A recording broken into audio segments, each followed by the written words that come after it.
The old care plan.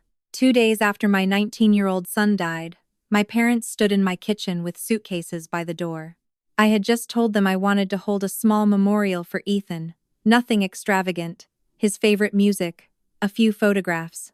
The people who had actually known him instead of people who only knew the version of him my family found convenient. My mother folded the estimate in half and pushed it back across the table. Ethan wouldn't want us throwing money at a memorial when Madison is barely holding together, she said.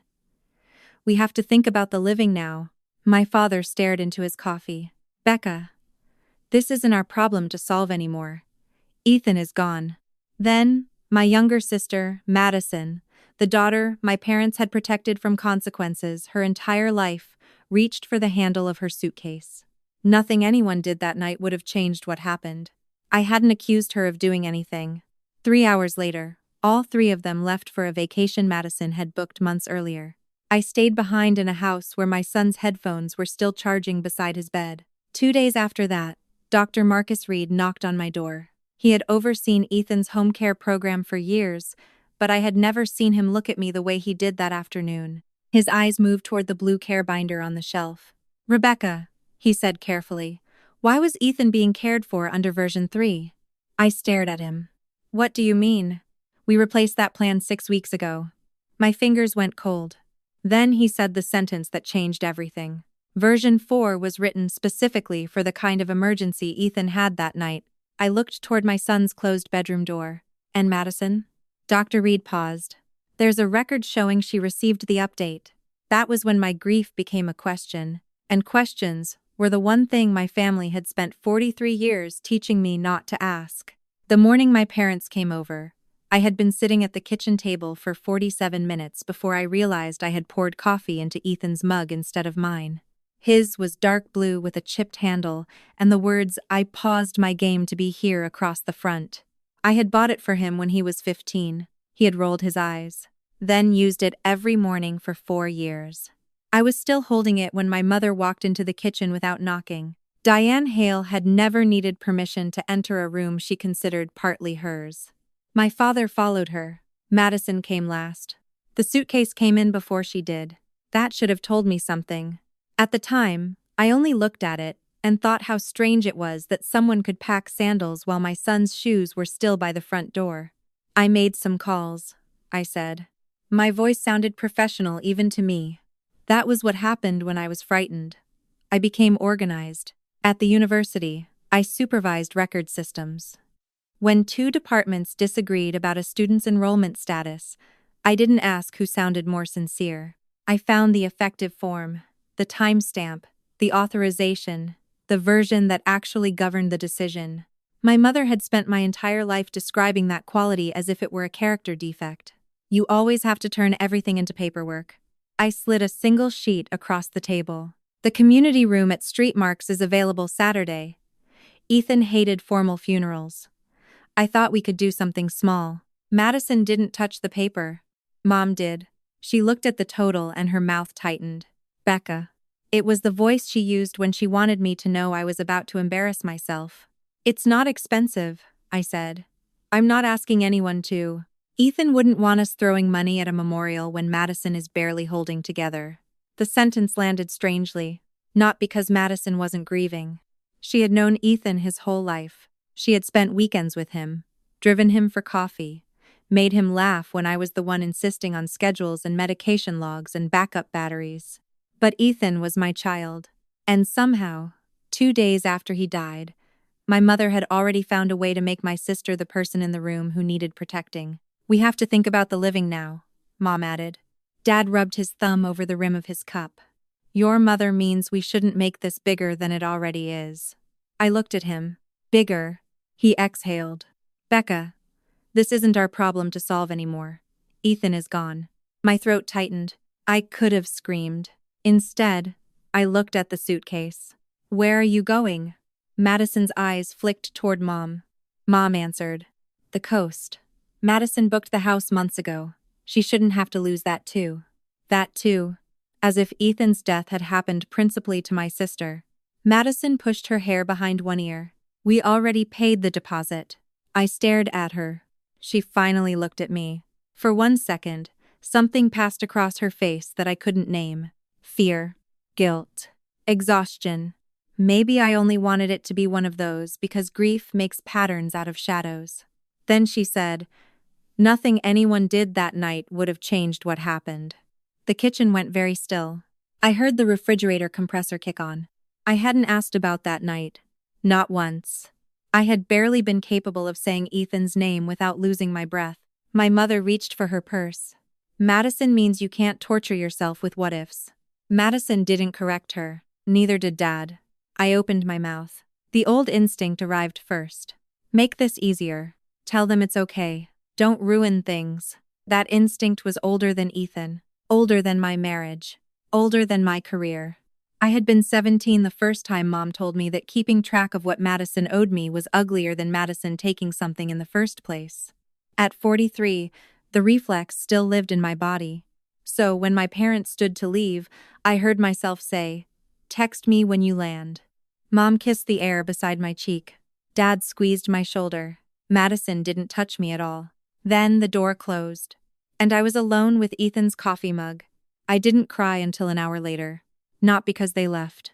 Because I walked past Ethan's room and saw his headphones plugged into the charger beside his bed. The little red light was still on. For 3 days, I had kept charging things for a person who would never use them again. I sat on the hallway floor. That was where Dr. Reed found me 2 days later. He had called twice. My phone had been on silent. When the doorbell rang, I almost ignored it. Then, I saw him through the glass. Dr. Marcus Reed had been part of Ethan's care team for almost 6 years. After Ethan turned 18, the paperwork had changed. But our routine mostly hadn't. Ethan had a developmental neurological condition in addition to epilepsy, and a court had granted me limited guardianship specifically for complex medical care coordination. Ethan still chose his clothes, his friends, his classes, his meals, his future. He argued with me constantly, which I considered proof that his personality was functioning perfectly. The guardianship didn't make him mine to control. It meant that when a care plan changed, I could legally receive it, coordinate it, and make sure the people supporting him had the same instructions. Ethan had also signed the necessary medical release because, in his words, "Mom, you're going to read the paperwork anyway. We might as well make it official." Dr. Reed knew that, which was why his first question scared me. "Do you still have Ethan's home care binder?" I looked toward the shelf. The blue binder was exactly where I had left it after the paramedics took Ethan away. "Yes." Dr. Reed crossed the room but didn't touch it. "Rebecca, do you know why it was back on version 3? I frowned. "Back. We replaced version 3 6 weeks ago." "I know." Version 4 had followed Ethan's breakthrough seizure in June. It hadn't been a pleasant update. Ethan hated it. Madison hated it louder. The new plan temporarily tightened the point at which a caregiver stopped waiting for his usual recovery pattern and escalated for emergency help. Not because Ethan suddenly became helpless. Because his seizure pattern had changed. Dr. Reed looked at me carefully. The event Ethan had that night was the kind of event version 4 was specifically designed to address. I felt the blood leave my face. "Are you saying if they'd followed it, he would be alive?" "No." The answer came immediately. "I cannot tell you that. No honest physician can promise a different outcome after the fact." I gripped the edge of the counter. "Then what are you telling me?" "I'm telling you the active plan mattered. And I'm telling you the binder I saw after EMS arrived was not the active version." I looked at the blue binder again. "And Madison?" A pause. "Not dramatic. Professional. Careful. The program maintains distribution records for plan updates. You have authorized access to Ethan's care coordination file. Request the version 4 distribution history through Lena. You know whether Madison got it." "I know there is a record." "That's not what I asked." "No," he said gently. "It isn't." For a moment, I hated him for being precise. Then I realized precision was exactly what I needed. He wasn't going to tell me what Madison intended. He wasn't going to turn a medical record into an accusation. He was giving me a line I could verify. Before he left, he touched the doorknob and looked back. "Rebecca." "Yes?" Don't confuse asking what happened with deciding what happened. After he was gone, I stood in the living room for several minutes, Then I went to Ethan's room. The smell stopped me first. Laundry detergent. Cheddar soap. The faint plastic warmth of electronics. His hoodie was draped over the desk chair. A ticket stub from a comedy show was tucked into the mirror. The blue binder sat under 2 game cases. I picked it up. My hand automatically found the tab marked current. That habit had annoyed Ethan. "Mom, I swear you'd version control breakfast if you could. Only if you keep changing the recipe." He had laughed. 6 weeks earlier, he hadn't been laughing. "This is ridiculous," he had said when version 4 arrived. We had been sitting at this same desk. He tapped the temporary supervision section. "I know why they changed it. I still hate it. I know. I'm 19. I know. I don't want everybody staring at me every time I blink funny. I know. Do you know anything besides I know?" "I know that's 4 questions." He threw a sock at me. Madison had been leaning against the doorway. "Or," she said, "we could stop treating him like he's 9. Mom, who had come over with groceries, laughed from the hall. "Your sister is trying to let him breathe, Becca." I remembered heat crawling up my neck. I had spent years terrified that I was doing to Ethan what my parents had done to me, deciding what was best and calling it love, so I had asked him, "What do you actually want?" He thought about it. "I want more freedom." "Okay, but I don't want Aunt Madison deciding what freedom means for me either." Madison had laughed. "Traitor." Ethan smiled. At the time, it had been nothing. Now the memory felt sharpened at both ends. I opened the binder. The first page beneath current said, "Care, Plan, version 3. I checked again. My brain did what it did at work. Not grief, not anger. Sequence. Version 3 had an older effective date. Version 4 had replaced it 6 weeks ago. I knew because I had put version 4 into this binder myself. I remembered the yellow tab.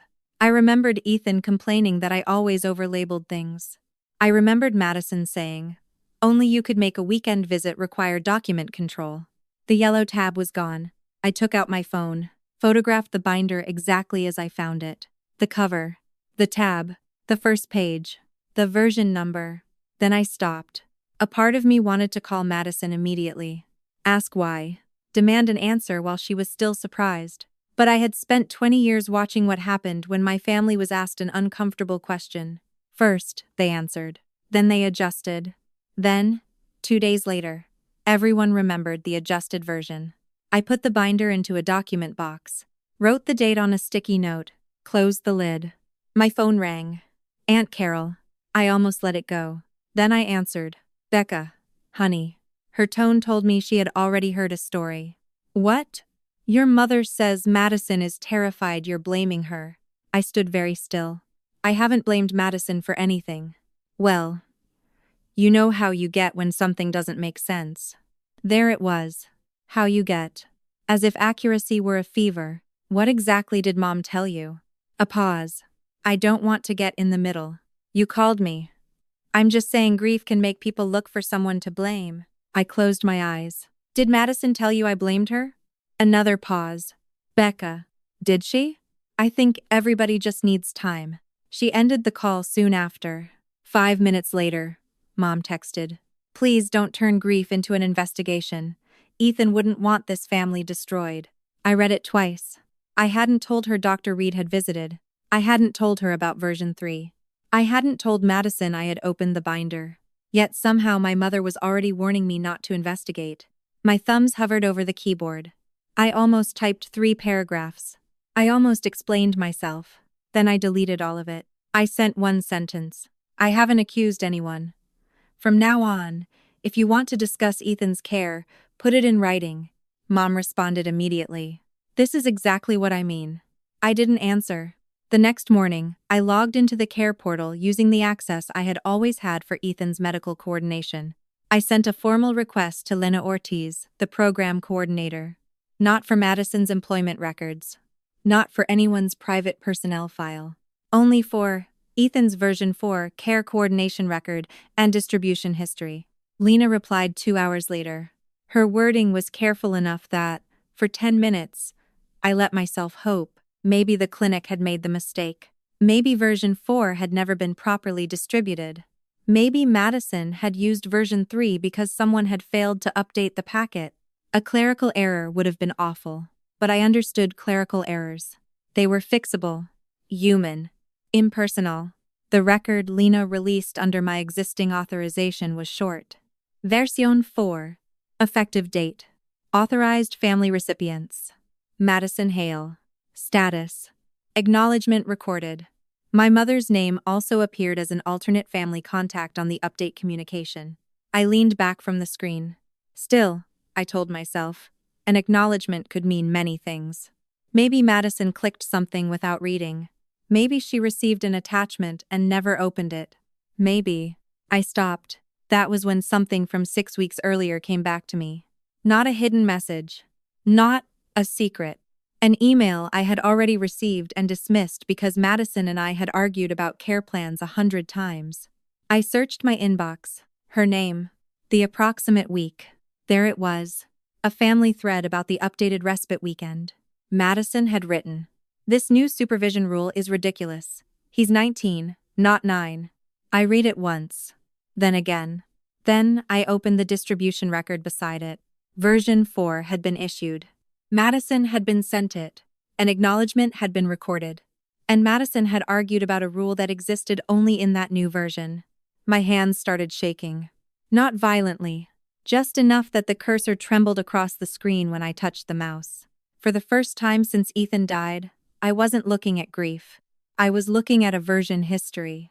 And one version of my sister's story had already become impossible. Part 2. For several minutes, the two windows stayed open side by side on my laptop. Madison's email on the left. The distribution record on the right. This new supervision rule is ridiculous. He's 19, not 9.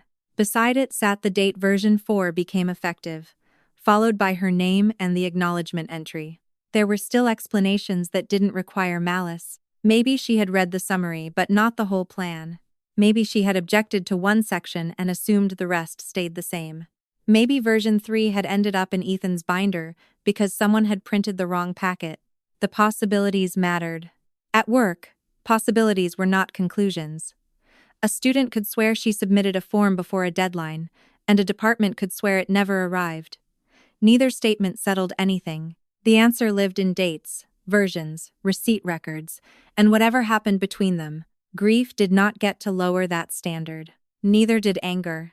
By late morning, the house had started closing in around me. Every room held something unfinished because Ethan had expected to return to it. A cereal box folded open on top.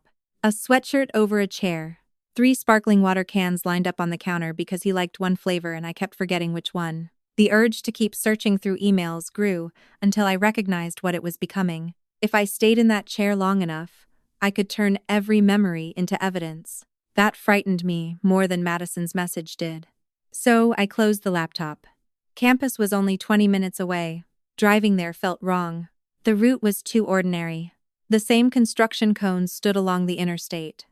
The same coffee shop had the same handwritten sign promising pumpkin drinks before summer had properly ended. A student crossed against the light while staring at her phone, and my foot moved to the brake before I had consciously noticed her. The world had made no accommodation for Ethan being gone. By the time I reached the registrar's office, my hands were tight around the steering wheel. Maya Singh looked up from the reception counter when I stepped inside. She didn't rush toward me. That helped. "Hey," she said. "Hey. You sure?"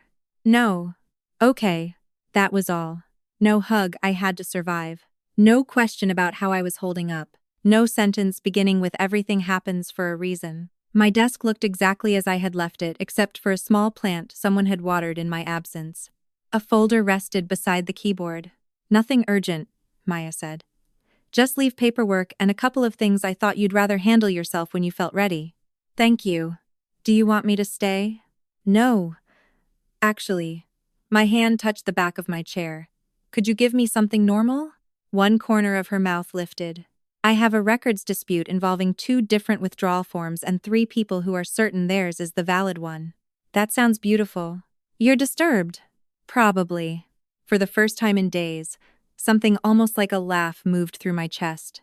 Maya brought the file over. The student had submitted an academic withdrawal request. One department had processed an earlier version. Another was working from a revised form created after a policy change. The problem was simple once I stopped listening to the language around it. I placed the forms beside each other. Different revision dates. Different effective dates. My finger tapped the lower corner. Which version was effective when the decision was made? Maya blinked. Then something in my own question reached me. Which version was effective? Not which one someone preferred. Not which one seemed less restrictive. Not which one made everyone feel better. Which version governed the decision when the decision mattered? The office seemed to sharpen around me. I need some paper, I said. Maya slid a legal pad across the desk.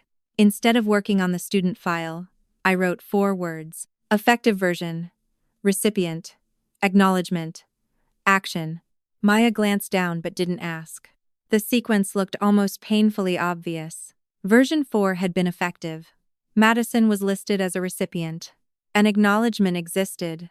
Her own email showed she knew at least one new rule. What I did not have was the last word. Action. What had she actually done? That question was still open. Keeping it open mattered. The distinction was the only thing standing between an investigation and a vendetta. I think I can come back a few hours at a time next week, I said. Maya looked at me instead of the pad. You don't have to decide today. I know. That was why the answer felt different. Nobody was forcing me back. Work was not a place where people needed me to absorb their consequences. It was a place where my attention meant something useful. Tuesday, I said. Half day. Tuesday, half day. And if I change my mind? You change your mind. The simplicity of that almost hurt. At home that afternoon, I built a new document. Not a case. Not an accusation. A chronology. Across the top went 5 columns. Date, event, source, what it proves, what it does not prove. The last column was the most important. Version 4 became effective 6 weeks before Ethan died. What it proved, the old plan had been replaced. What it did not prove, who placed version 3 back into the binder. Madison received the update. What it proved, the care program distributed the plan to her. What it did not prove, whether she read every page. Her email referred to the new supervision rule. What it proved, she knew at least part of version 4's contents. What it did not prove, whether she intended to ignore the plan. Writing those limitations beside each fact slowed me down. That was good. By dinner, the table looked less like grief and more like something I understood. There was one empty row I could not fill. Who chose version 3? That question stayed blank. The next morning, Lena agreed to meet me at the care program office. Her desk sat behind a glass partition covered with cheerful stickers from families Ethan had probably rolled his eyes at. She offered coffee. I declined, then changed my mind. Yes, actually. The paper cup gave my hands something to hold. I want to be clear before we start, Lena said. There are records I can discuss with you because they are part of Ethan's care coordination and covered by your authorization. There are records I cannot give you because they concern staff or caregiver administration beyond his chart. I'm not asking for Madison's personnel file. Good. I need the distribution history for version 4, the update participation record, and anything in Ethan's file showing which plan was considered active. Lena studied me for a second. Not suspiciously, carefully. A week earlier, I might have interpreted that pause as concealment. Now, I heard Dr. Reed's voice. Don't confuse asking what happened with deciding what happened. Lena turned the monitor slightly toward herself. The active plan was version 4. Was there any distribution failure noted? No. Any resend because a family recipient didn't receive it? Not that I can see in Ethan's coordination record. What about Madison? Lena's eyes dropped to the screen. Her acknowledgement is logged. And my mother? Diane was listed on the update communication as an alternate family contact. The paper cup stopped halfway to my mouth. Mom was on the update. She was included in the coordination entry. Can you tell me whether she spoke? No. The entry confirms participation, not a transcript. That answer irritated me, which was exactly why it mattered. Lena wasn't giving me what I wanted. She was giving me what the record supported. For the first time since Dr. Reed had knocked on my door, the possibility I had secretly been clinging to disappeared. There had been no obvious clinic failure. Version 4 had not vanished between the medical team and Madison. My mother knew it existed too. A clerical mistake would have been easier. Someone could apologize for a clerical mistake. A checkbox could be corrected. A workflow could be changed.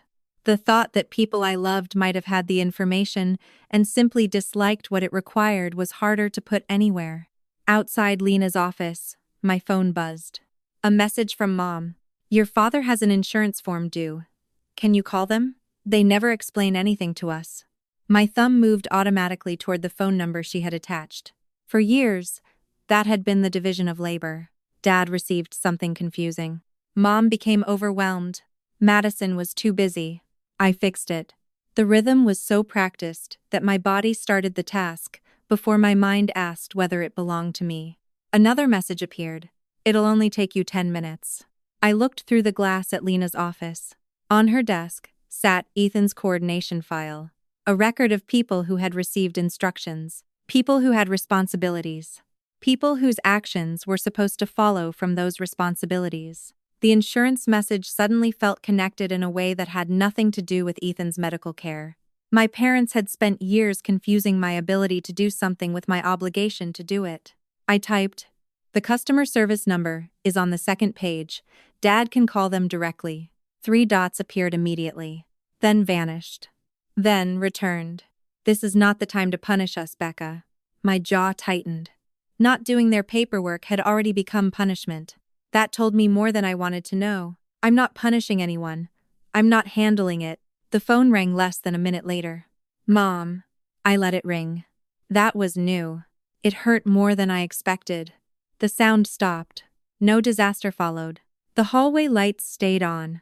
The floor remained under my feet. That evening, another old message pulled me backward.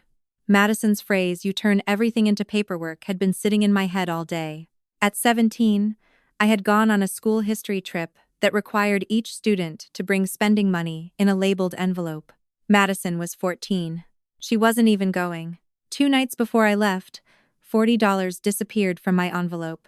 Madison admitted she had taken it to buy concert merchandise from a girl at school. Mom made her give me what she had left. $12. "You can cover the rest," Mom told me. "You have babysitting money. I want her to pay it back." "She will." "When?" Mom sighed like I had exhausted her. So I wrote the amount on a piece of notebook paper. $28. Madison saw it taped inside my desk drawer and complained to Mom that I was keeping a ledger against her.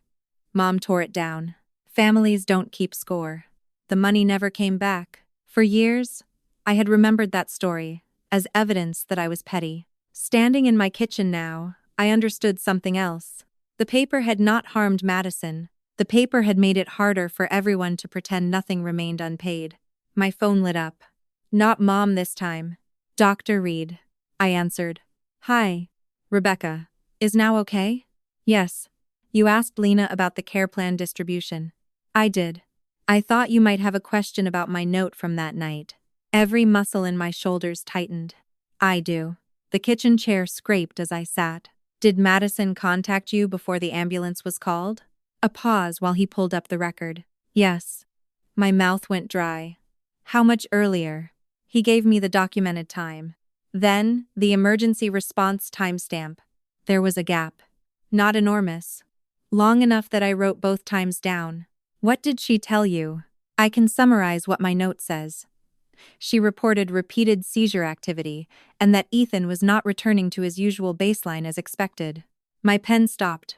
That was the language version 4 had been designed around. "What did you tell her?" "To follow the active escalation instructions." Version 4. "Yes." The words settled between us. "Are you saying the delay caused his death?" "No." Again. His answer was immediate. "The medical examiner's findings are consistent with complications from prolonged seizure activity. The event falls within the type of risk the updated plan was designed to address. That does not let me tell you a different response would certainly have changed the outcome." I stared at the blank margin beside my notes. Part of me wanted certainty. A sentence clean enough to hate someone with. He would not give it to me. I was beginning to understand that his refusal was a kind of help. "What can I say accurately?" I asked. That version 4 was active, that the event described to me met the escalation condition, that I reiterated the active instructions. The rest has to come from the records. Thank you. After the call, I opened my chronology. Under Dr. Reed's entry, I wrote, "What it proves. Madison contacted physician during the event and was told to follow active escalation instructions. What it does not prove, that a different response would certainly have prevented Ethan's death." Seeing both sentences together steadied me. The truth was heavy enough without adding weight it could not carry. One question still sat unresolved. Which plan did Madison believe she was using? The next morning, I sent her a short email. No accusation. No mention of Mom. No mention of Dr. Reed. Which version of Ethan's care plan were you using that weekend? Her reply arrived 40 minutes later and took up almost the entire screen. She wrote that Ethan hated being monitored, that I had spent years making him anxious, that I treated every problem like a policy violation, that grief was making me search for someone to punish. Buried near the end was the sentence I needed. Nobody ever gave me version 4. My pulse changed. Not faster. Sharper. The distribution record was open in another window. Her acknowledgement sat beside her name. The old email sat in my inbox. This new supervision rule is ridiculous. Dr. Reed's note placed her on the phone discussing the active escalation instructions. 3 separate sources. One statement. They did not fit. My phone started ringing. Madison. For a second, the old version of me almost answered. The sister who would let tone outrank content. The daughter who believed refusing a call was aggressive. The woman who explained until the other person found a softer version of what had happened. The ringing stopped. A text appeared. Pick up. We need to talk like sisters, not lawyers. I wasn't a lawyer. That was the point. No courtroom had taught me to care about dates. No attorney had taught me that effective versions mattered.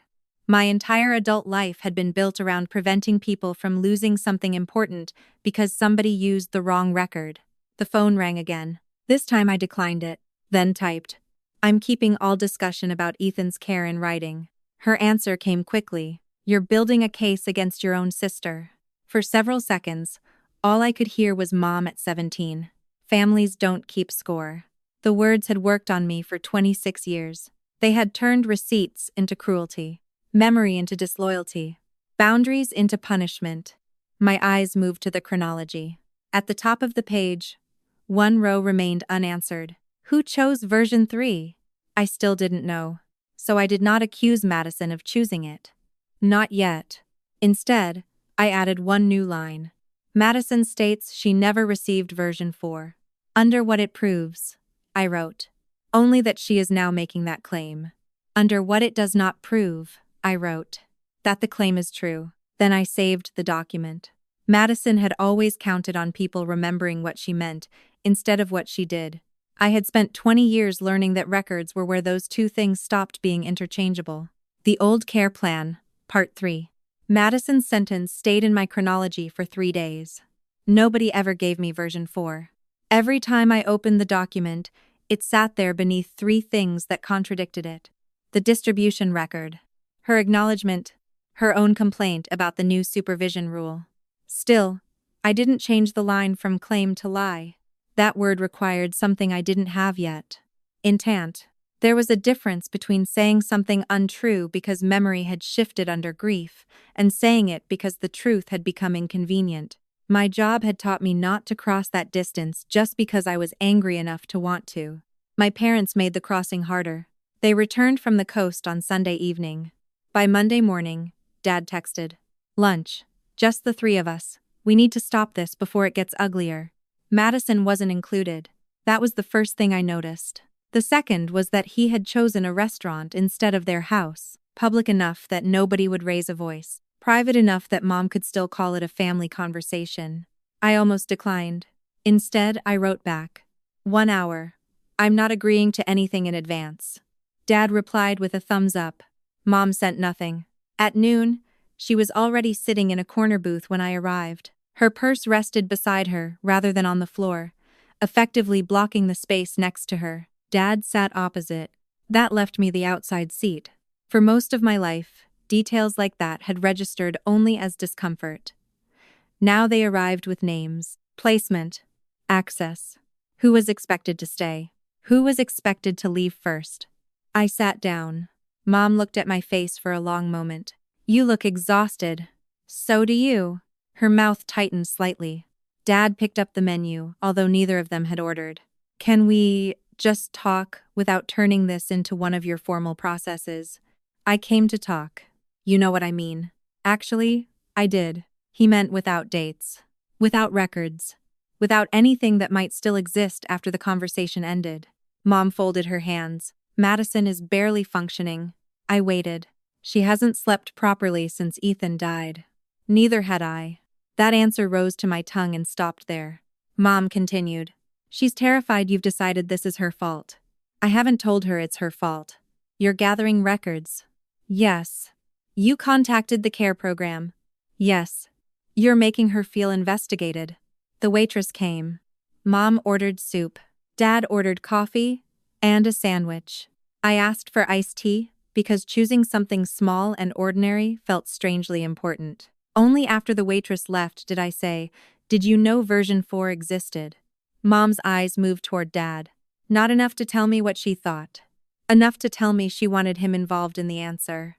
There were always updates, she said. That isn't what I asked. Ethan's plan changed constantly. Version 4. Did you know it existed? Dad lowered the menu. Becca, what difference does that make now? Did you? Mom's fingers tightened around each other. Yes, I knew there was an update. The restaurant noise seemed to recede. Not because I had learned something entirely new. Lena's record had already put Mom on the update communication.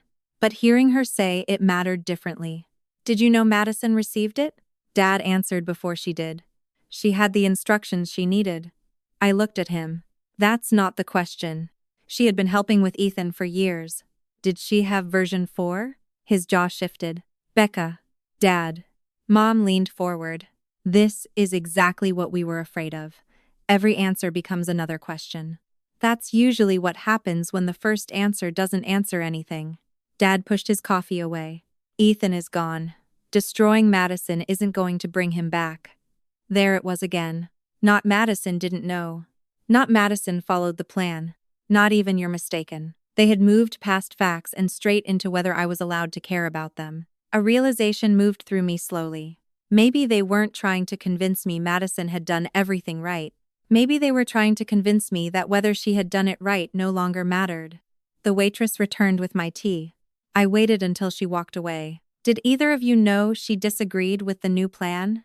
Mom's expression changed. Barely. Her eyes narrowed, not in anger exactly, but in warning. Ethan disagreed with it. That isn't what I asked. He wanted a normal life. So did I. You had a strange way of showing it.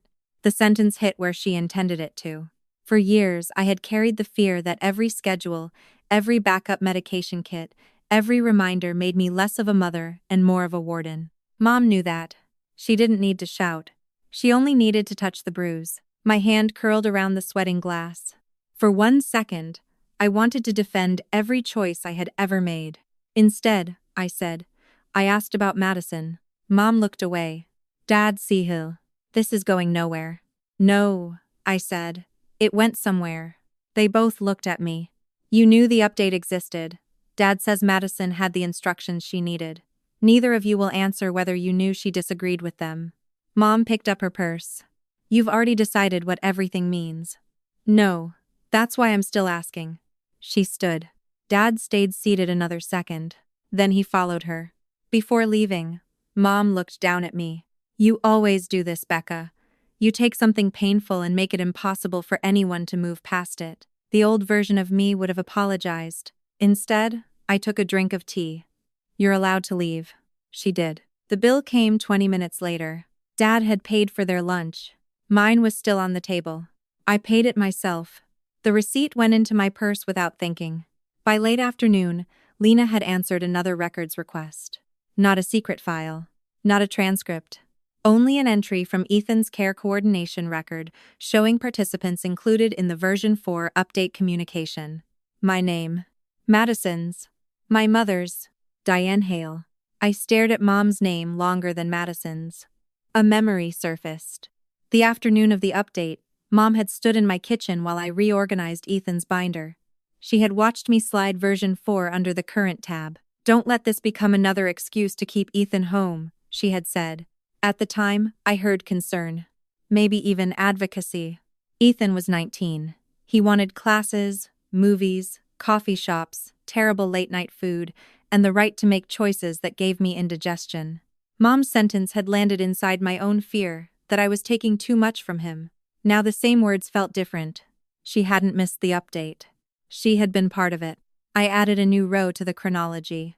Diane participated in version 4 update communication. Under what it proves, I wrote. She was aware a new plan existed. Under what it does not prove, that she knew Madison would disregard it. The restraint irritated me. It also made me trust myself. That evening, I emailed Madison. Nothing emotional. No accusation. One question. If nobody gave you version 4, why did you write that its new supervision rule was ridiculous? Then I closed the laptop. For almost 20 hours, she gave me nothing. No phone call, no angry text, no demand that I stop. The absence became its own kind of pressure. By the following afternoon, I had convinced myself 6 different ways that perhaps I had misunderstood the distribution entry. Then her email arrived. The subject line was, "You want the truth?" My hands went numb before I even opened it. The first paragraph was anger. She said I had spent Ethan's entire life turning every risk into a rule. She said I had made everyone afraid to make ordinary decisions around him. She said she was tired of being treated like she had been careless just because she hadn't parented my son the way I did. Then came the sentence that changed the shape of everything. Fine. I knew they changed it, but Ethan hated those restrictions. Somebody had to treat him like an adult. I stopped reading. The room seemed too bright. Not because I had just learned Madison received version 4. That question was already nearly settled. This was different. She wasn't saying she forgot. She wasn't saying she misunderstood. She was saying she knew the plan had changed and believed she had the right to decide the change was excessive. Farther down, she wrote that version 3 was closer to Ethan's normal routine, that the new restrictions were temporary anyway, that I would have canceled the respite weekend if she had told me she planned to be flexible. The word sat there. Flexible. A person could hide almost anything inside a soft word. I reread the email twice. Then once more. A strange thought came to me. Madison didn't sound like someone confessing to an act she believed was monstrous. She sounded like someone defending a decision she still thought had been reasonable. That frightened me more. Because guilt could make a person hide. Entitlement could make a person repeat the same choice. The phrase "treat him like an adult" pulled me backward. Ethan had been sitting at his desk, one sneaker on and one off, complaining about version 4. "I want more freedom," he had said. "I know. Stop saying you know. Then stop saying things I know." He threw a sock at me. Madison laughed from the doorway. Then Ethan said something I had almost forgotten. "I don't want Aunt Madison deciding what freedom means for me either." Madison put a hand over her chest. "Wow. Betrayed in my own sister's house." Ethan grinned. "Your sister's house. My room. Technicality." It had been funny. Now the distinction mattered. Ethan wanted more autonomy. That did not mean Madison owned it for him. The next morning, I called Dr. Reed. "I need to ask you something carefully." That sounds ominous. Despite everything, I almost smiled. Version 4. Was it something I imposed on Ethan? No. Did he agree with every part of it? No. That answer helped more than a convenient one would have. He hated the supervision change, I said. He disliked it very much. But he participated in the plan? Yes. We discussed why it was temporary and what would need to happen before stepping it back. So if someone says they ignored it because Ethan wanted freedom, Dr. Reed interrupted gently, I can tell you what Ethan agreed to in the care process.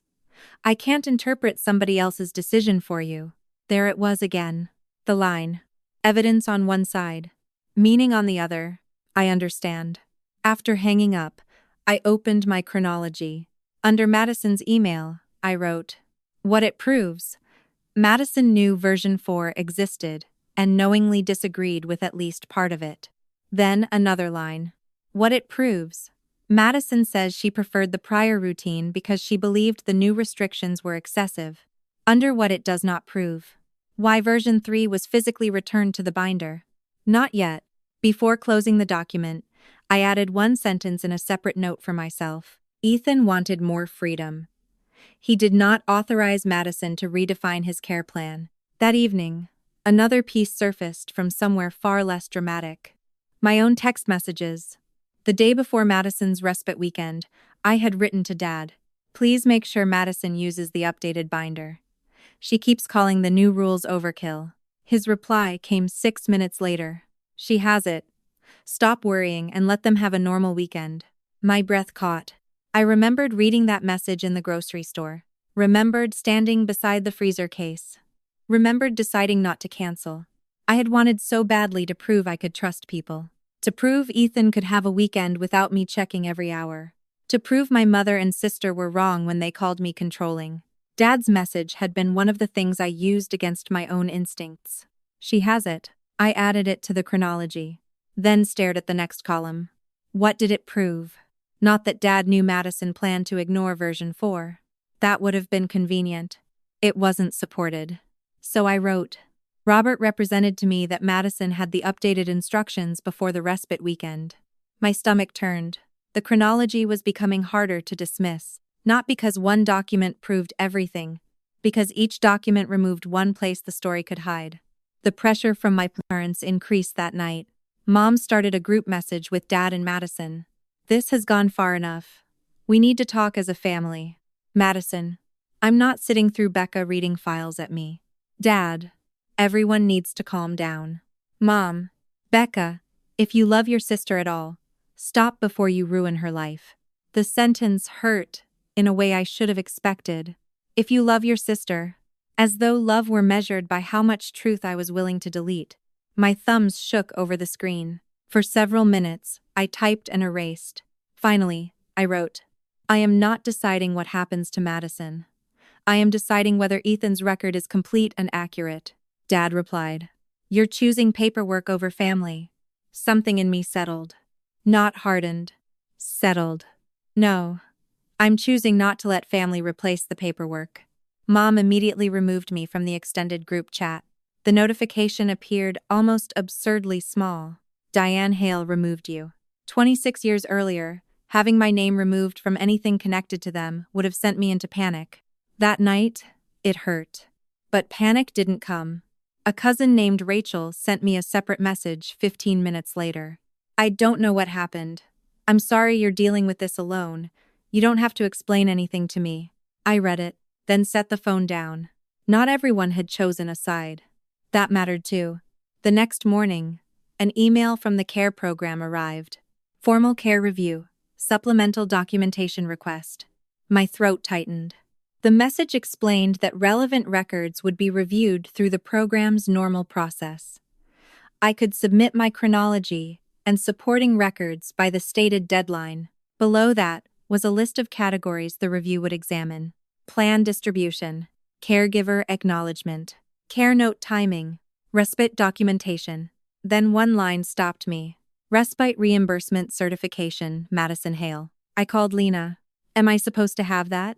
"Not Madison's personnel file," she said. "The review handles internal documentation. But the reimbursed respite shift is part of Ethan's care record, and you managed the family reimbursement paperwork at the time." I opened the cabinet where I had kept Ethan's administrative folders. There it was. Not the internal form. The claim summary I had filed months earlier. Date. Shift. Amount. Caregiver. Madison Hale. Responsible caregiver for the billed respite period. I sat down on the floor. For 2 weeks, Madison had been pushing one version of the story toward me. She was only Ethan's aunt. She wasn't really responsible for the medical side. She had simply tried to give him a normal weekend. The program had reimbursed her for something more specific. Responsibility. My fingers rested against her printed name. Another hiding place had just disappeared. And this time, I had a deadline. The old care plan part 4. The deadline sat 5 days away. That should have felt like time. Instead, it made every unfinished line in my chronology look louder. The reimbursement summary solved one problem and created another. Madison had accepted the role of responsible caregiver for the respite shift. The program had paid her under that role. But a form was not a verdict. It did not tell me exactly what she had done after Dr. Raid's call. It did not tell me what my father knew before the weekend. It did not tell me whether my mother had simply believed Madison would bend the rules or had known she intended to ignore them. Most of all, it did not tell me what I wanted the review to do. That question bothered me. Punish her? Expose her? Make my parents understand? For years, I had been the person who solved problems by identifying the missing field. This time, the missing field was mine. What outcome was I actually asking for? The next morning, Lena called. I can confirm something about the respite documentation, she said. A pen was already in my hand. Go ahead. The program can review the internal certification. I can't provide you unrelated personnel material, but the reimbursed care episode itself is part of Ethan's coordination history. That part I understand. The certification identifies Madison as the caregiver responsible for the shift and requires acknowledgement that active care instructions apply during reimbursed hours. My eyes moved to the claim summary on the desk. So it proves she accepted responsibility. It supports that she was the assigned caregiver for the billed period and that she was supposed to follow the active plan. It supports that expectation. Lena paused. It does not tell you whether she complied. Right. That word had become a habit. Right. Not because any of this was right. Because I was learning to stop asking a document to carry more weight than it could. After the call, I added the reimbursement entry to my chronology. Under what it proved, I wrote, assigned caregiving responsibility during the paid respite period. Active care instructions applied to that role. Under what it did not prove, whether Madison followed those instructions. A week earlier, that kind of restraint had felt like weakness. Now it felt like control in the only form I trusted. Not control over Madison. Control over myself. Around noon, my phone vibrated with a notification from social media. Aunt Carol had posted a photograph of a sunrise. Under it, she had written, "Grief can make good people cruel. Sometimes love means knowing when to stop hurting the living. No names. No accusations. Nothing I could prove came from my mother." My thumb hovered over the comment box anyway. The response arrived in my head fully formed. I could post Madison's email. I could show the acknowledgement. I could show everyone the text, where Dad told me she had the updated instructions. For the first time since this started, I had enough information to make people uncomfortable. Maybe enough to make them doubt the story they had been hearing about me. The thought felt good. That scared me. A blank post opened. I attached nothing, but the words came fast. Before anyone calls me cruel, ask why someone who claimed she never received the updated plan had already complained about its new rule. My finger rested above the button. One click. That was all it would take.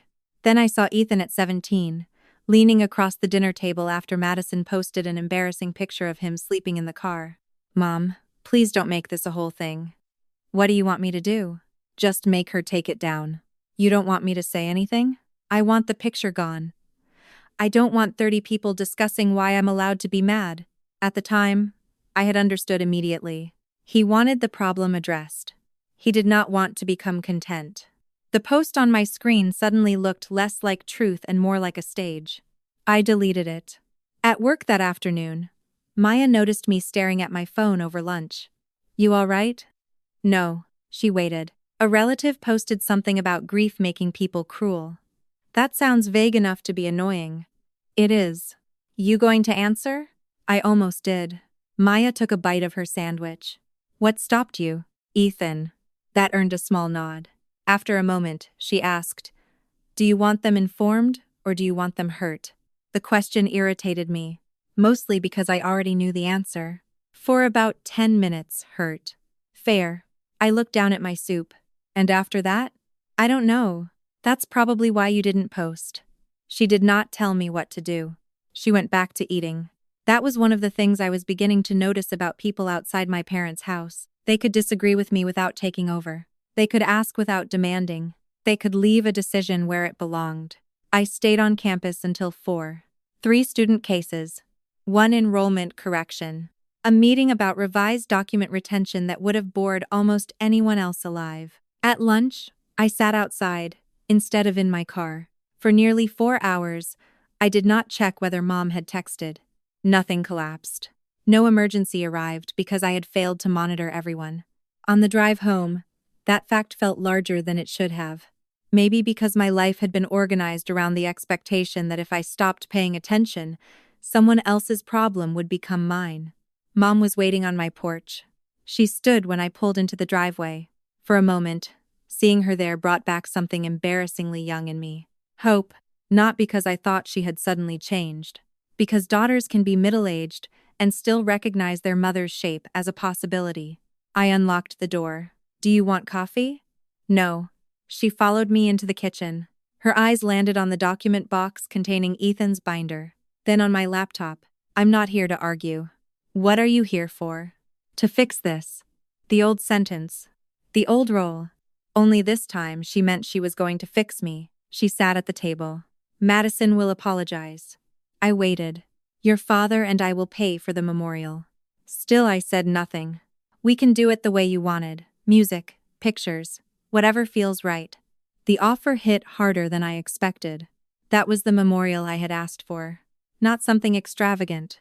Just a room where Ethan could be remembered without somebody redirecting the conversation toward Madison.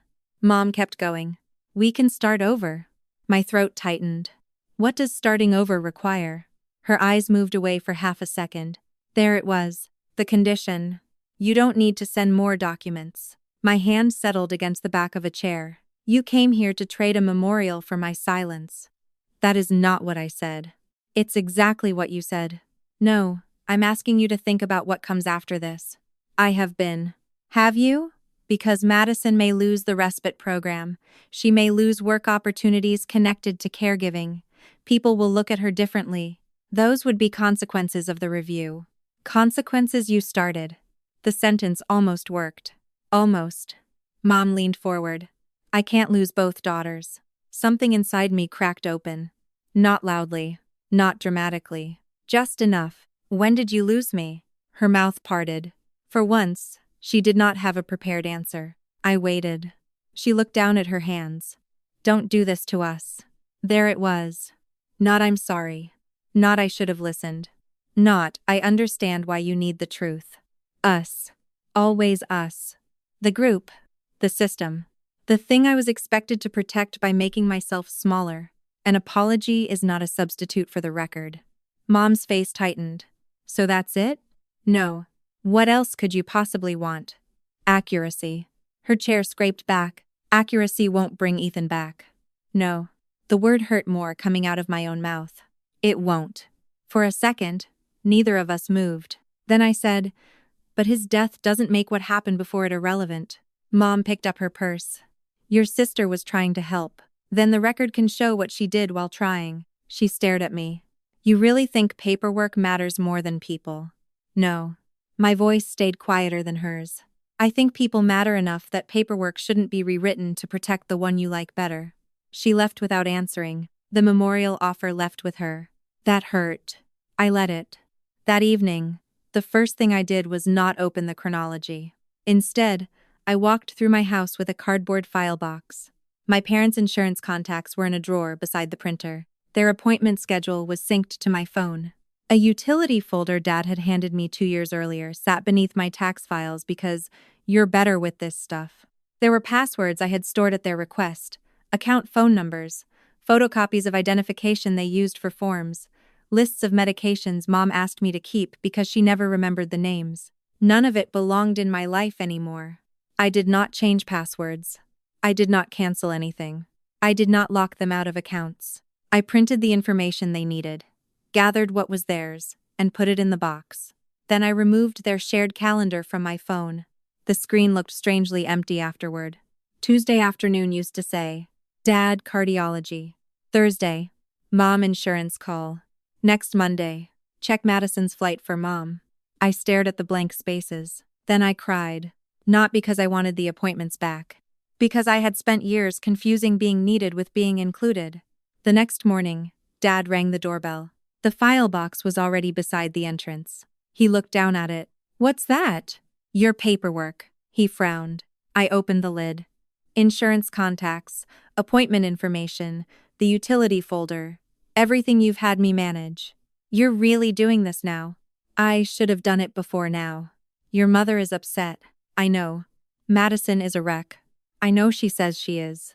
Dad glanced at the box again. "So we're strangers now?" "No. You're adults handling your own paperwork. That's punishment, and you know it." "No." My grip tightened on the door. "Punishment would be me, taking something that belongs to you. I'm returning something that never belonged to me." His face changed. He bent, picked up the box, then straightened. Madison was trying to give Ethan a normal weekend. The phrase stopped me. It had been used so many times that I almost let it pass. This time I heard the opening inside it. "You told me she had the updated instructions." "She did." No hesitation. My pulse shifted. "And you knew she thought they were too strict?" He did not answer. The porch seemed suddenly very quiet. "Dad?" He looked toward the driveway. "You knew she disagreed with them. She told everyone you were overreacting." That was not an answer. "Did you know before the weekend?" His jaw tightened. "I knew she thought the new plan was too much." Something inside me went still. Not numb. Focused. "And when I texted you to make sure she used it?" He shifted the box against his hip. "I told you she had it." "Yes. I was trying to keep you from canceling." The sentence landed with almost no force at first. Then all of it arrived. The grocery store. The frozen food aisle. My phone in my hand. "She has it. Stop worrying and let them have a normal weekend." I had used his reassurance to silence myself. He had known Madison believed the plan was excessive. He had wanted me to stop asking anyway. "Did you know she planned to use version 3? I didn't say that. Did you? No. That answer mattered. I believed only what he had actually given me. He knew she opposed version 4. He knew I was worried. He reassured me she had the update because he wanted the weekend to happen. That was enough. More than enough. Dad stepped toward his car. "Becca, none of us thought this would happen." "I know." He turned. For once, the sentence did not absolve anyone. It was simply true. Nobody had needed to want Ethan dead for the choices to matter. After Dad left, I sat at my kitchen table and added the exchange to my chronology as a note based on our direct conversation. Then I opened the old text. "She has it. Stop worrying and let them have a normal weekend." What it proved. Dad represented that Madison had the updated instructions before the respite weekend.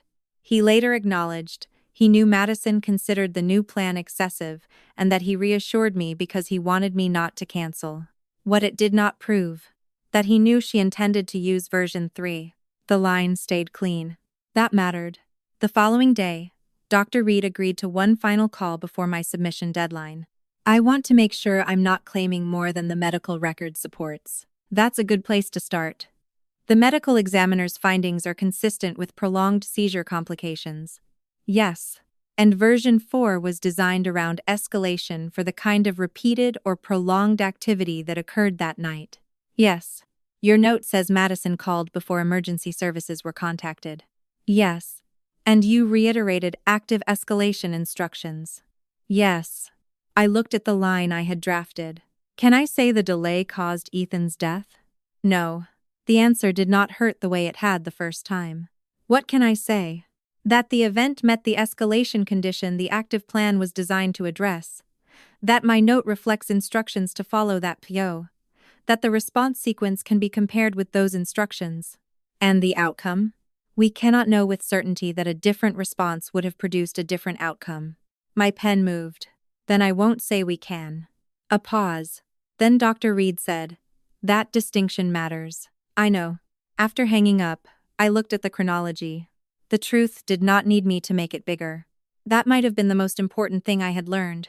By the night before the deadline, every row was filled. Version 4, effective date. My authorized receipt. Madison's distribution entry. Her acknowledgement. Her complaint about the new supervision rule. Mom's participation in the update. Dad's "she has it" text. The blue binder, containing version 3. Dr. Reed's timestamp and active plan instruction. Madison's email. Fine. I knew they changed it. The respite certification. The medical and emergency records used only for what they could support. Nothing more. At the bottom, I wrote one final sentence. I am requesting an accurate review of the documented care episode. I am not asserting intent or a medical outcome the records cannot establish. Then I stopped. My finger hovered over the button. Submitting would not bring Ethan back. It would not make Mom choose me. It would not guarantee Madison faced the consequence I thought she deserved. It might make some relatives hate me. It might end what was left of my relationship with my parents. For years, those possibilities would have been enough. I had abandoned arguments for less, covered money for less, apologized for less. But the woman sitting at that table was not being asked to choose between paperwork and people. She was being asked whether love required an inaccurate record. It did not. I pressed submit. The confirmation appeared immediately. No thunder. No relief. Just a timestamp. The next morning, the formal review notice arrived. My name appeared first. Rebecca Hale, guardian, reporting family member. Below it, Madison Hale, responding caregiver.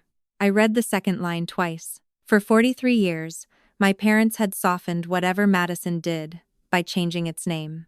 A mistake. A rough patch. A misunderstanding. Helping. Being spontaneous. Trying to give someone freedom. The review had used the one description they could not soften. Responding caregiver. And this time, Madison would have to answer under the role she had once accepted when it came with a check. The review took place on a Wednesday morning, 3 weeks after I pressed submit. For those 3 weeks, nothing dramatic happened. No one showed up at my door. No relative suddenly confessed. No authority called to tell me I had been right all along. That almost made the waiting worse. Life kept requiring ordinary things from me. Laundry, groceries, student records, a dentist appointment I had forgotten twice. On Tuesday, the night before the review, Mom sent one message. You still have time to stop this. I read it while standing in the produce aisle with a bag of apples in my hand. A year earlier, I would have written an explanation. 6 months earlier, I might have called. That night, I put the phone back into my purse and bought the apples. The review was held by video conference because the program handled cases across several counties. My laptop sat where Ethan used to spread homework across the kitchen table. The blue binder was on the shelf behind me, out of reach but visible if I turned my head. Lena appeared first. Then a program administrator named Miss Warren, whom I had never met. Dr. Reed joined only for the medical record portion. Madison Square appeared next. She wore a navy blouse and had pulled her hair into a low ponytail. Mom and Dad were not beside her. I knew from the participant notice that Diane had already provided information as an alternate contact, and Dad had been asked to confirm his written message separately. That mattered. Nobody was going to let my parents sit in one room and speak over everyone else. Miss Warren began by explaining that the review was administrative. It would assess whether the active care instructions had been followed during a reimbursed respite shift. It would not determine criminal responsibility. It would not decide whether a different response would certainly have changed Ethan's medical outcome. Hearing those limitations out loud calmed something in me. The truth did not need promises nobody could make. Madison spoke first. I wanted on record that I loved Ethan. No one challenged her. Neither did I. I wasn't some random caregiver, she continued. I was his aunt. I knew him for 19 years. Miss Warren nodded. Understood. We're reviewing the care episode, not your relationship with him. Madison's mouth tightened. She went on. Becca made things sound more rigid than they were. Ethan wanted independence. The plan changed constantly, and I didn't understand that version 4 replaced every part of the old routine. There it was. I never saw it. Not quite. She had learned enough from the records to make the denial smaller. Miss Warren looked down. Did you receive version 4? Madison hesitated. I don't think it was properly explained to me. That was when I understood exactly how I needed to proceed. Not with everything at once. One question at a time. May I refer to my submitted chronology? I asked. Yes. The document was already open. My hands were steady. Version 4 became effective 6 weeks before Ethan's death. Miss Warren confirmed the date. The distribution entry lists Madison. Lena confirmed that. The acknowledgement is recorded. Again, Lena confirmed. I stopped there. Madison leaned closer to her camera. Clicking an acknowledgement doesn't mean somebody sat me down and explained every line. That's fair, I said. Her eyes narrowed. Maybe she had expected a fight. I continued. So I didn't treat the acknowledgement as proof you understood every line. Miss Warren glanced at me. What did you use for that? The message Madison sent during the same update period. I read only the relevant sentence. This new supervision rule is ridiculous. He's 19, not 9. Madison looked away from the camera. No one said anything for several seconds. The pause did more than shouting could have. Finally, Miss Warren asked, Madison, were you referring to the version 4 supervision change? Madison exhaled. Yes. The first wall came down quietly. No confession. No collapse. Just one word that erased the version of events where she had never known the update existed. She tried another route. But knowing there was a new rule isn't the same as agreeing with how Becca interpreted it. I agree, I said. That made her look back at me. You agree? Yes. That's why the next part matters. The chronology moved forward. The day before the respite weekend, I had texted Dad. Please make sure Madison uses the updated binder. She keeps calling the new rules overkill. Dad had answered. She has it. Stop worrying and let them have a normal weekend. Miss Warren said his follow-up statement confirmed he knew Madison believed the updated restrictions were excessive. It did not establish that he knew she intended to disregard them. The distinction remained exactly where I had put it. That mattered too. Then came the blue binder. The version 3 pages under the current tab. The photograph I had taken before moving anything. Madison shook her head. That doesn't prove I put it there.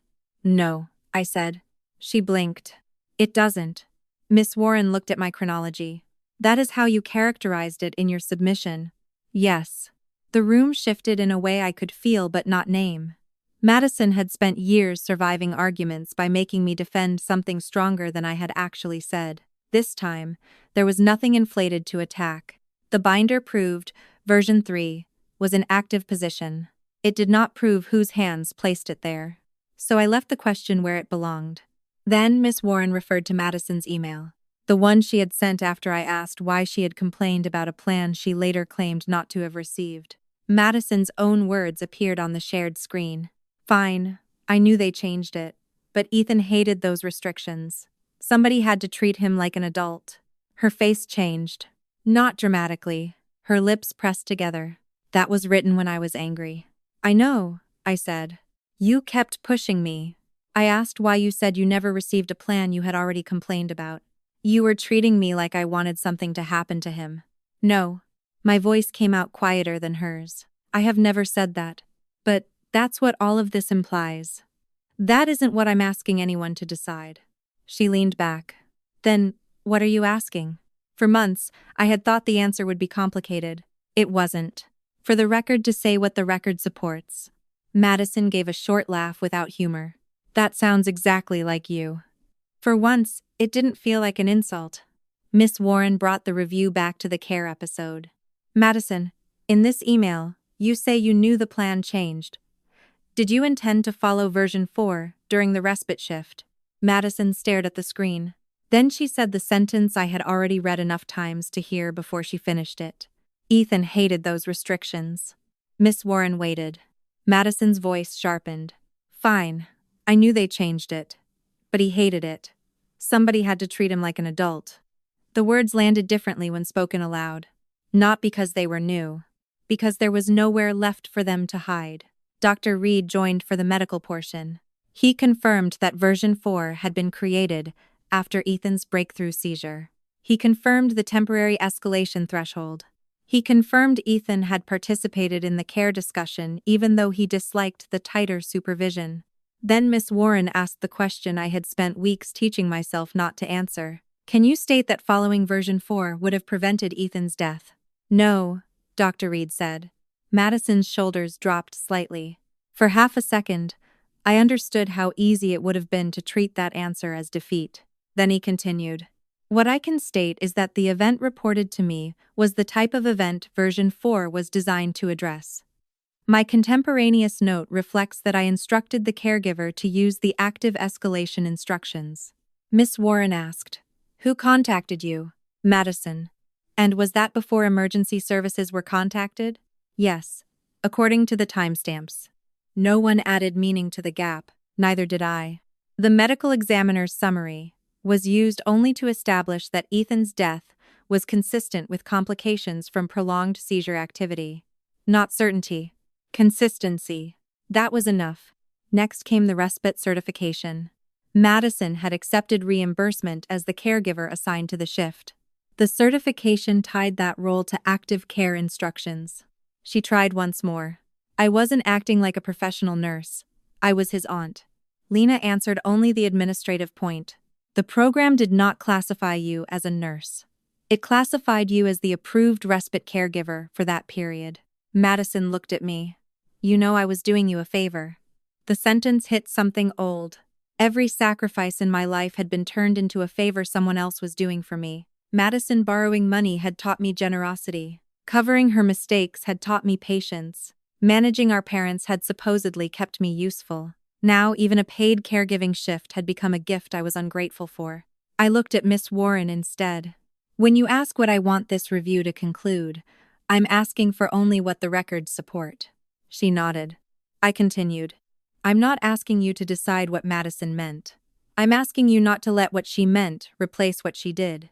That was the moment the balance changed. Not when Madison became afraid. Not when anyone sided with me. The balance changed because I stopped asking my parents' permission to describe something accurately. A month later, the written finding arrived. I opened it alone at my kitchen table. The program concluded that Madison had knowingly deviated from the active care plan during the reimbursed respite period. Her documented response did not meet the standards attached to that assignment. Her eligibility for paid family respite caregiving was terminated. The disputed reimbursement was referred for adjustment, and the amount associated with the non-compliant shift was subject to repayment under the program's rules. The finding also stated clearly that version 4 had been distributed and acknowledged before the weekend. It did not call Madison a killer. It did not claim Ethan would certainly have survived. It did not give me everything anger had once wanted. It gave me something better. A record that no longer depended on what my mother was willing to admit. Mom called that evening. I almost ignored it. Then I answered because I wanted to know whether anything had changed. Her first words told me, "You got what you wanted."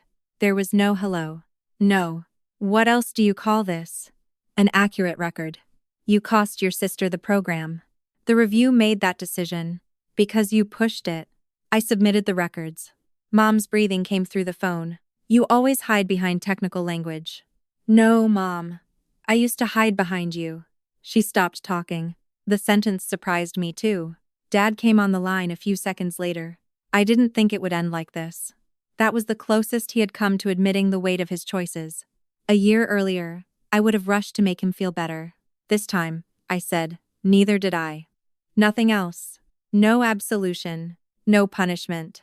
Just the truth. The following months were quieter than I expected. Not easy. Quieter. Campus slowly became mine again. At first, I worked 3 full days and 2 shorter ones, then 4 full days. Eventually, I returned to my regular schedule because I wanted to, not because grief had expired on some invisible calendar. One morning, a student stood at my desk, close to panic. Her graduation application showed the wrong program requirement. 2 departments had given her different answers. She slid 3 forms toward me. "Everyone keeps telling me something different." The sentence stopped me for half a beat. Then training took over. "Okay, we'll start with the version that was effective when your requirement was assigned." Her shoulders loosened. 20 minutes later, we had the answer. Not because I was powerful, because I was careful. After she left, I stared at the empty chair across from me. For most of my life, people I loved had taken that same quality and held it up like evidence against me. Rigid, controlling, difficult, too much. The workday continued. Emails, corrections, coffee that went cold because I forgot about it. By lunch, I realized something strange. I had gone nearly 5 hours without checking my phone for a message from Mom. The realization made me smile. Not happily exactly. Freely. Saturdays changed too. The first one without my parents' shared calendar felt almost irresponsible. No insurance calls. No reminders about Dad's appointments. No message asking whether Madison's flight was delayed. I walked through a farmer's market alone and bought peaches I didn't need. Then sat at an outdoor table with coffee. Nobody required anything from me. The absence of obligation had once felt like rejection. Now it felt like space. Madison lasted almost 4 months before calling. Her name appeared while I was folding laundry. For several rings, I watched it. Then answered. What? She exhaled hard. Mom says you won't answer her. I answer when I choose to. Dad has another insurance problem. He has the number. She doesn't understand the portal.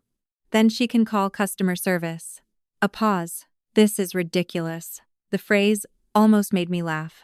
Apparently everything became ridiculous when Madison had to do it herself. She called me 6 times today, she said. Dad has 2 appointments next week. Mom wants me to help with their paperwork, and I have an event Thursday. That sounds like a lot. You know it is. Yes. So help. The word came out so naturally that for a second I could see the whole old arrangement waiting for me. Open the portal. Fix the appointment. Calm Mom down. Take one task from Madison, then another. Soon everyone could say I was part of things again. The price would be the same as always. My labor in exchange for belonging. No. Madison went quiet. Then, you can't just leave me with all of this. I sat on the edge of the bed. You spent your whole life asking them to choose you over me. That's not what happened. It is what happened to me. Becca. They chose you. My voice stayed level. I'm finally letting you keep what you won. She made a sharp sound. That is so cruel. No. The word felt clean. Cruel would be making you dependent on me and calling it love. I'm just not doing the work anymore. They're your parents too. Yes. And you're just going to abandon them? They have their own accounts, their own phones, their own transportation. They can ask for appropriate help when they need it. What they don't have anymore is me managing their lives, because everyone decided I was better at it. So I have to do everything? No. I stood and folded another shirt. You have to decide what you're willing to do. Same as me. Madison started to speak, then stopped. The call ended less than a minute later. No resolution, no apology, no reconciliation. That was okay. For once, an unfinished conversation did not feel like a problem I had to solve. A year after Ethan died, I held the memorial I had wanted from the beginning. It was smaller than the version I first imagined. 12 people came, 2 of Ethan's friends, a former tutor, a neighbor who used to bring him ridiculous novelty socks at Christmas, a few people from the support program who had known him as more than a medical chart. Mom, Dad, and Madison were not there. I did not make an announcement about their absence. I did not turn empty chairs into a message. We played Ethan's playlist. Someone told a story about him pretending not to like karaoke and then refusing to give up the microphone. We ate the spicy chips he loved even though half the room complained about them. For 2 hours, nobody argued about version 3. Nobody said version 4. Nobody called him a tragedy. He was Ethan. That was enough. After everyone left, I walked through the house collecting cups. The blue binder was still on the shelf. For months, I had kept it there as though moving it would mean losing something important. That night, I finally took it down. The cover was scuffed at one corner. Inside were the pages that had consumed so much of the year after his death. Version 3. Version 4. Emergency instructions. Authorizations. Signatures. Evidence. Records. Necessary things. But not Ethan. I carried the binder to his room and opened the archival box I had prepared earlier. Inside were things no formal review had ever needed. A photograph of him laughing with his eyes closed. A ticket stub. The stupid mug coaster he insisted was valuable because it came from a gaming convention. A birthday card where he had written, "Sorry, I'm expensive. Love you anyway." The binder went underneath them. Not destroyed. Not erased. Archived. Where finished records belonged. My phone vibrated on the desk. 3 missed calls, from Mom. Then a message. Madison says she can't keep doing everything alone. For several seconds, I looked at the screen. A year earlier, those words would have pulled me out of my chair. They would have become an appointment, a spreadsheet, a phone call, a responsibility. Now they were simply information. I locked the screen, set the phone face down. Then I walked out onto the porch with Ethan's blue mug full of coffee. The evening air smelled faintly of rain. Traffic moved somewhere beyond the trees. A dog barked 2 houses down. Nothing had been repaired into the shape I once wanted. My parents had not become different people. Madison had not transformed into the sister I needed. The review had not returned my son. But the house was mine again. My time was mine. My judgment was mine. And for the first time in my life, I understood that a boundary did not become wrong simply because the person on the other side hated it. Madison had spent her whole life being protected from consequences. I didn't have to punish her. I only had to stop standing between her and them.